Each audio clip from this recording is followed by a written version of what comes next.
اگر لوگ اپنی گفتگو سے غیبت، تہمت اور بہتان نکال دیں تو باقی صرف خاموشی رہ جاتی ہے، جو ایک بہترین عبادت ہے۔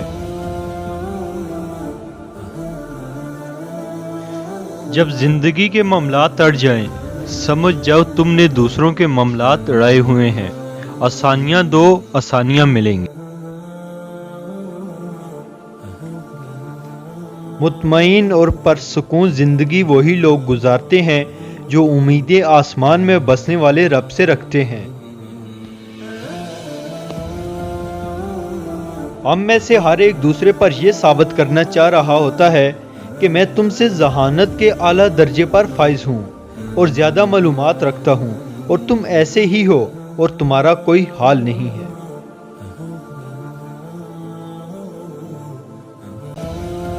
ہر ایک چیز اپنے وقت پر ہی اچھی لگتی ہے۔ نیکی کمانے کا وقت جوانی ہے۔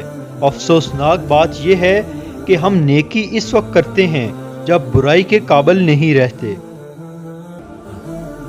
لباس قیمتی ہو یا سستا، گھٹیا کردار کو چھپا نہیں سکتا۔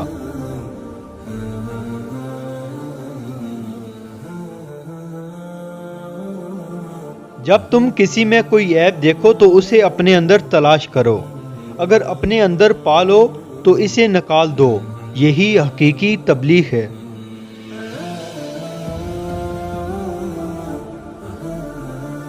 نزدیک سے آنے والی آوازوں میں سے سب سے قریب ترین آواز ضمیر کی ہوتی ہے، لیکن کم ہی لوگوں کو سنائی دیتی ہے۔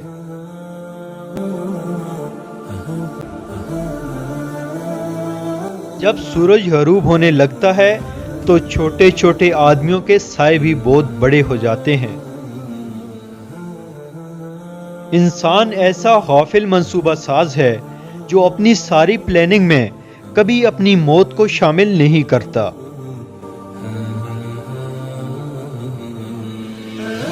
ضرورت سے زیادہ اچھے بنو گے تو ضرورت سے زیادہ استعمال کیے جاؤ گے۔ شکر کرنا سیکھو، اتنا ملے گا کہ شکر کرتے تھک جاؤ گے۔ تو رب کا بن کر تو دیکھ، وہ ہر کسی کو تیرا نہ بنا دے تو کہنا۔ حالات جیسے بھی ہوں، میرا اللہ راستہ نکال ہی لیتا ہے۔ اللہ سے محبت کرو، وہ آزمائش تو دیتا ہے مگر کبھی آزمائش میں تنہا نہیں چھوڑتا۔ اپنے جسم کو حد سے زیادہ مت سنوارو، اسے تو مٹی میں مل جانا ہے۔ سنوارنا ہے تو اپنی روح کو سنوارو، اسے تو اپنے رب کے پاس جانا ہے۔ دوستو، کیسی لگی آپ کو ہماری آج کی یہ کورس کی ویڈیو؟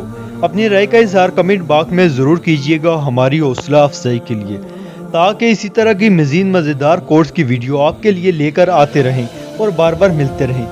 مزید اس طرح کی ویڈیوز دیکھنے کے لیے ہمارے چینل کو سبسکرائب کیجیے۔ ملتے ہیں کسی ایک اور نئی ویڈیو میں، تب تک کے لیے اللہ حافظ۔